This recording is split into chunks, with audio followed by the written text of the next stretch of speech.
This is a 5.5-hour flight. Don't nobody say one word to me. Not one word. Just having conversations and doing all kinds of things, saying nothing to me. As soon as I walked out of there, I went in the bathroom and I threw up. And just laid on the floor for like 30 minutes. His mama came in there and cleaned me up. Snoop Dogg wasn't just around during hip-hop's darkest era. He might have been in the middle of it, and the shocking proof could be sitting inside a pager message that was never meant to see the light of day. Back in 2022, Jaguar Wright, the bold singer-turned-industry whistleblower with absolutely nothing left to lose, went public with a wild claim that reignited one of rap's oldest fires. According to her, Snoop knew Tupac Shakur and Christopher Wallace, better known as Biggie Smalls, were already marked men before the bullets started flying. She didn't stutter or soften it. Her exact words were, "Everyone knew Diddy was the devil. He's been the devil for 30 years." And she didn't just drop names, she was calling out entire alliances, suggesting that behind every so-called beef was a mastermind pulling strings. But here's where jaws really dropped, because Jaguar claimed the man behind that mastermind was Snoop himself. My rap as a conversation more or less than a rap, because if you take the music off and just listen to my words, it's like I'm conversating with you rather than screaming and hollering over the music. Now sure, it might sound like another wild hip-hop conspiracy clawing its way out of the underground, but the crazy part, some of it lines up. The timeline, the connections, the betrayals, they all start blending into something that feels too real to ignore. Backstage whispers, broken loyalty, and that mysterious pager message nobody expected to ever matter. When we rewind to 1996, Snoop was on LA radio just days before Tupac's tragic Vegas drive-by, talking about how much love he had for Bad Boy Records, the same crew Pac had publicly declared war on. That wasn't just bad timing. That sounded like straight-up betrayal. Snoop wasn't just Pac's label mate or collaborator, he called Tupac his brother. But that broadcast? It didn't sound like brotherhood. It sounded like a knife in the back. And guess who caught it too? Napoleon, a member of Tupac's own crew. The Outlaws didn't hold back for a second. They flat out said Snoop was jealous. They claimed he couldn't handle how fast Tupac's star was rising. And once Pac was gone, Snoop started rewriting history to make himself look clean. In their words, Snoop tried to dim his light. And that's where things take a wild turn. Because in early 2025, Suge Knight himself came out swinging from behind bars with a brand new podcast, and he wasn't sugarcoating anything. On that mic, Suge said loud and clear that Snoop had a lot of explaining to do about what really happened to Tupac, and that left everyone wondering, what exactly does Snoop need to explain? Because according to both the All Eyes on Me biopic and people close to that timeline, what happened next was straight out of a crime thriller. Right after that infamous radio interview, Snoop hopped on a private jet with Tupac and Suge Knight. But it wasn't a friendly trip. The air was thick, cold, and deadly quiet. The kind of silence that screams danger. By his own admission, Snoop said he felt threatened, and the film even shows him hiding a blade up his sleeve just in case. That's not brotherhood. That's paranoia mixed with fear. And this wasn't just some backstage argument. This was the tail end of a coast-to-coast war involving millions, pride, and power. If you need to bring a weapon to sit next to your so-called brother, either you're lying about being close, or you know something he doesn't. Then came the heartbreaking hospital scene. After Tupac was shot in Vegas, Snoop rushed to the hospital. But what happened next wasn't some rumor. He fainted right there after seeing Pac hooked up to tubes, fighting for his life. And standing beside that bed was Tupac's mother, Afeni Shakur, who looked Snoop dead in the eye and told him to pull himself together and say goodbye to her son like a man. And yeah, he did say goodbye, but something about that moment never sat right. If it was pure grief, then why did Suge hint years later that Snoop already knew what was coming? Why did Jaguar Wright claim he was reading a pager message before anyone else even had answers? And seriously, why would a man heartbroken over his brother bring a weapon onto that plane in the first place? Just get right on the side of his head and just start talking to him in his ear. Just talking to him. That pager message, still unverified but whispered about in every corner of the industry, has become the smoking gun in a growing theory. It suggests Snoop wasn't just a witness. He might have been a buffer. that he'd already chosen sides, shifting away from the sinking death row ship and into Bad Boy's circle. The timing lines up too. Right after Tupac's funeral, Snoop went silent on the East Coast beef, switched up his energy, and started popping up in friendlier places, away from Suga's chaos, closer to corporate comfort. Some called it survival, others called it straight-up betrayal. But here's where things get even shadier, because Snoop's connection to Sean Combs didn't just pop up recently. Jaguar Wright claimed it goes way back. According to her, Snoop was never really the chill dogfather fans thought he was. She painted him as a longtime player in Sean's bigger power game. Her words made it sound like Snoop's been part of a hidden alliance all along, acting as the clean face for something way darker behind the scenes. And if that's true, if his loyalty really belonged to Sean from the jump, then everything Snoop did under death row suddenly looks different. Every handshake, every lyric, every public move starts to feel like part of a setup. And this is the flight where Diddy said to her, showed her she the video, testified showed her that the freak-off video. he showed her a video of a freak-off that she participated in and said, if you don't participate in another freak-off when we get to New York, I'm gonna put this video out. I'm gonna send it to your mother. And that's coercion. She testified if it's true. to that. If the jury they believed her, yeah. that's coercion. That's they would have. And just when Diddy's legal storm hit, with accusations of racketeering, trafficking, and transporting people across state lines, fans started asking one explosive question. How much did Snoop really know? Some of the same names and the same shady patterns from Sean's world started echoing way too close to Snoop's own past. And even though Snoop hasn't been officially tied to any of Sean's federal investigations, people in the industry have started whispering. They're talking about how often these two crossed paths, showed up at the same parties, moved in the same circles, and how their careers stayed perfectly aligned during one of hip-hop's most dangerous decades. That's not coincidence, that's connection. Now, Suge Knight's history with Snoop has always been wild. Loyalty, betrayal, and a ton of public shots fired back and forth. But when Suge, sitting behind bars, suddenly says he needs a real conversation with Snoop about what happened to Tupac, right in the middle of Sean Combs' downfall, that's not just talk. That's a warning shot from someone who was there. Let's not forget, Suge was in the car when Tupac was hit. If anyone knows what really went down, it's him. So for his first instinct to be calling out Snoop, that says a lot. That's why you get these type of individuals always kicking dirt on Pop name after they made their millions from doing these documentaries and stuff.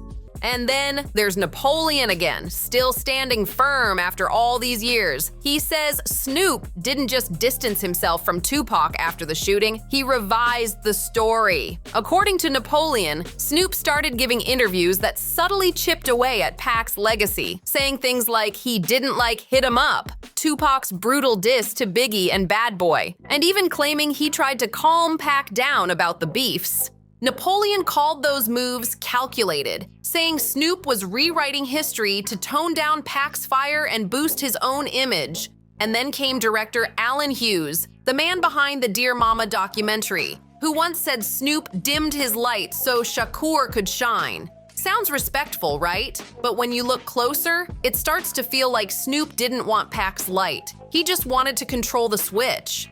Someone who didn't step aside out of humility, but because they could see where the wind was blowing and made sure they were standing on the winning side when the storm cleared. Snoop, for example, they have a way where they acting like they praising Pac, but they putting him down. And guess what? Snoop landed on his feet like nothing ever happened. He left death row behind, joined Master P's No Limit, and flipped his whole image with a vengeance. That hard-edged gangster vibe, it slowly faded. The Crip roots turned into punchlines, comedy sketches, and even cooking shows. Maybe that was maturity. Or maybe it was strategy. Because as Sean Combs' empire started to crumble from the inside, people began looking back. Not at the ones screaming for attention, but at the ones who stayed quiet in the shadows. The ones who always managed to be in the room but never in the spotlight. The ones who had just enough innocence to stay free, but just enough pull to stay powerful. And that's where the real question hits. If Sean was truly running what Jaguar Wright called a victim-making machine, then who else had a hand on those gears? Who stood there watching it all happen, smiling, shaking hands, while the machine scene kept turning? Because if Snoop Dogg, the same man who fainted beside Tupac's hospital bed, who flashed peace signs while the war was still raging, was also the one reading messages before the world knew what was coming and playing both sides while bullets flew, then this story's not just about betrayal, it's about survival dressed up as loyalty. Then this whole thing stops being about loyalty. It turns into complicity, because if Snoop really knew what was coming for Biggie too, that pager suddenly stops looking like a random prop and starts looking like a straight-up receipt. And now, with Suge Knight dialing in from behind those prison walls, the story's taking an even darker turn. Suge isn't hinting anymore, he's saying it flat out. He claims Snoop's got a lot of explaining to do when it comes to Tupac's death. And when it's coming from a man like Suge, someone with nothing left to lose and zero reason to sugarcoat the truth, people start paying attention. That one statement has everyone rethinking everything. That plane ride, that tense silence, that hospital scene, even that radio interview. All of it now feels connected, like one long thread tying brotherhood to betrayal, public tears to private panic, and love to a pager full of secrets. Every piece starts lining up, and the picture it paints isn't pretty. So the real question is, who was pulling Snoop's strings all along? Because it sure wasn't Suge. By mid-2025, Sean Combs wasn't just dodging gossip. He was officially convicted on 2 federal counts under the Mann Act for transporting individuals for inappropriate purposes. And that trial didn't just stain his name, it ripped open an entire underworld the industry had spent decades hiding. It made people look twice at every name that ever stood next to him. And Snoop's was right there in the frame. The testimonies were explosive, the footage was damning, and the secrets that came out were worse than anyone imagined. At the center of it all were those infamous freak-off parties, wild, secret gatherings where women were allegedly brought in, coerced, and paraded like trophies in front of powerful guests. One of the most powerful voices in court was Cassie Ventura, Sean Combs' former partner, who exposed a decade-long pattern of manipulation, threats, and dark encounters hidden behind velvet ropes. But what the public didn't catch, and what insiders keep whispering, is who else was seen at those parties. Because Jaguar Wright didn't just call out Sean Combs, she said Snoop Dogg was in the room too. She didn't hesitate or backtrack. According to Jaguar, Snoop wasn't some random guest who just happened to show up. She claimed he was part of the infrastructure, the same system that allegedly knew about Tupac Shakur's fate before it happened. The same circles that, according to her, laughed, danced, and toasted while careers were being crushed and lives were being lost. Jaguar's voice has only grown louder. With every new court date, every guilty verdict, and every witness stepping up to tell their truth. She doesn't just connect dots, she names names. And one name she's never walked back is Snoop Dogg. But this isn't just about what Snoop might have seen, it's about what he might have known and when he knew it. Because now, the Department of Justice isn't just re-examining Tupac's case, they're looking for patterns, whispers about Biggie's final days, message chains that allegedly circulated before the Vegas shooting, and hidden ties between Death Row and Bad Boy, masked as rivalry, but bound by survival. And now Snoop's name, once considered untouchable, is popping up beside Sean Combs in more than one investigative file. The question now isn't just about what Snoop did back then. It's whether that mysterious pager message was part of a secret warning system shared among insiders who already knew how the chessboard was set. Because if that's the case, then the whole game looks planned from the start. It also brings up a deeper, uncomfortable truth. While Snoop and Suge Knight were trading diss tracks in the early 2000s, songs like Pimp Slapped and Put That on Wax, something was shifting behind the curtain. Fast forward to 2018, and suddenly Snoop's on record praising Suge, calling him one of the best businessmen to ever come out of the West. That's a big switch up. Then in 2023, Snoop took it even further. On a podcast, he told a story about how he and Suge finally sat down, face to face, no cameras, no bodyguards, no hype. Just the two of them in a Vegas hotel room, and what he said next stopped everyone cold. Snoop claimed he looked Suge in the eye and said, "I love you. I could have saved you." That's not just talk. That sounds like a man trying to rewrite his own ending. But here's the wild twist nobody saw coming. When Suga dropped his Collect Call podcast, people thought it would be him bragging about the old days, maybe venting, maybe stirring up old beefs. But instead, he circled right back to Snoop, and this time, it wasn't just about betrayal. Suge said something way heavier. He didn't accuse Snoop of knowing what happened to Tupac. He accused him of acting, saying that something Snoop did after the shooting had real consequences. His words were cryptic, but the message, clear as day. Suge warned, if it's true what they say face to face, it's gonna be a lot of explaining to do. Coming from a man who was in the car with Tupac Shakur when the bullets started flying, Suge's words hit way deeper than just drama. That's not gossip, that's testimony waiting for a trigger. But there's still one more layer to this story, and it's not just about Snoop, it's about who else knew. The Department of Justice's renewed push into hip-hop's most haunting, unsolved tragedies didn't come out of nostalgia or media hype. It came after Sean Combs' 2025 conviction blew the lid off the idea that anything in this industry stays buried. His fall cracked the code of silence wide open. Those Mann Act charges proved the feds were ready to dig into the past and hunt modern crimes using old-school evidence maps. And when federal agents raided Sean Combs' homes, from Los Angeles to Miami, what they uncovered wasn't just disturbing. It was unthinkable. Reports describe entire rooms stocked with freak-off supplies, industrial-sized stashes of lubricant, files, and paperwork, hinting these weren't random parties. They were organized productions, scheduled, documented, maybe even filmed. That's what's causing the quiet panic behind the scenes. Because if Sean Combs' lifestyle was that deeply documented, the question now haunting everyone is, what else was recorded and where is it now? And this goes way beyond scandal or gossip. Insiders are whispering about hidden recordings, conversations, and even blackmail material being passed around like social currency. If those tapes exist, if guest lists were logged, if attendance was tracked, then this might reach further than anyone's ready to admit. Multiple sources close to the legal process have hinted that what the feds seized in 2025 could connect not only to the current trials, but to cases reaching back almost 3 decades. And that leads us right back to the biggest name that never truly left the room. If I was scared, death row looked at me as like a traitor.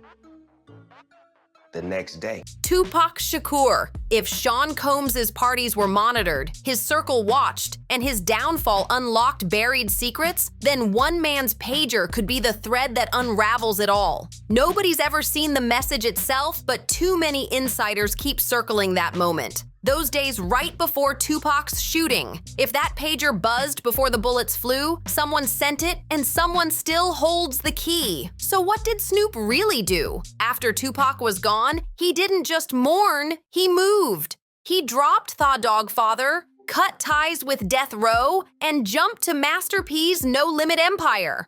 It was a clean break. Too clean, like a man who already knew where the storm would land. By the time Suge was locked up, Snoop had flipped his whole brand, smiling on game shows, cooking with Martha Stewart, cashing in like a business mogul. But that overnight shift always made people wonder, how did he move on so fast unless he saw it all coming? And then came the rewrites. In one interview, Snoop called Tupac his best friend till the end. But in another, he said Tupac didn't even like him. Which version's real? Because every story he tells just makes that pager buzz louder. In the final 48 hours, Snoop admitted he didn't like Hit 'Em Up. He said he wanted peace with Biggie and Sean Combs for giving the East Coast just days after Tupac and Sugi were raging over that exact mindset. The contradictions stacked high, and when Napoleon from the Outlaws called him out for trying to steal Tupac's shine, it didn't sound like hate. It sounded like someone cracking open a vault that was never supposed to open. Because if Jaguar Wright's right,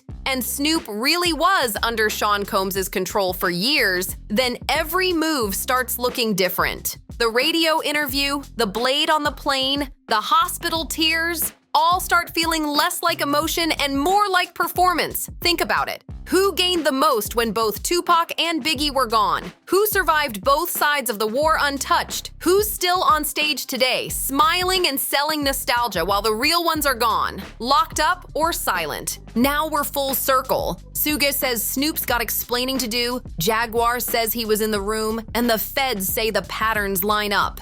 And in the middle of it all sits that mysterious pager, the one that allegedly buzzed before Tupac's pulse faded, before Biggie's car window shattered, before the truth got buried under fame and platinum. If that pager message was real and Snoop saw it before the hospital lights, was it a warning or a confirmation that the fix was already in?